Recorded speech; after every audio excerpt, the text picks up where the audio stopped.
नमस्कार मंडळी, तर कशा आहात तुम्ही सगळेजण? आज विचार केला होता छोलेपुरी करायचा. त्याच्यासाठी सगळ्यात पहिला तर कुकरला छोले लावून घेतले आणि त्याच्या 2 शिट्ट्या काढून घेतल्या. जास्त नाही काढायचा ना, तर त्याचा पूर्ण गाळ होऊन जाईल. त्यावर कांदा, टोमॅटो, लसूण लाल होईपर्यंत भाजून घेतलं. मिक्सरला वाटून घेतली, त्याची पेस्ट करून घेतली.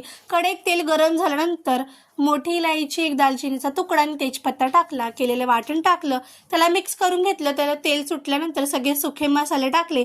सुक्या मसाल्यांमध्ये धना पावडर, हळद, लाल तिखट, छोले मसाला आणि गरम मसाला टाकला. त्याला हलवून घेतलं. उकडलेले छोले टाकले, त्याला मिक्स करून घेतलं आणि उकडलेल्या छोल्यांचं थोडंसं पाणी टाकलं आणि 10-15 मिनटं वाफेवर शिजायला ठेवून दिलं. बाजूला पुऱ्यांसाठी पीठ मळून ठेवलेलं होतं. एक एक करून पुऱ्या लाटून घेतल्या आणि त्याला तळून घेतल्या. नंतर चवीनुसार मीठ टाकलं, त्याला मिक्स करून घेतलं.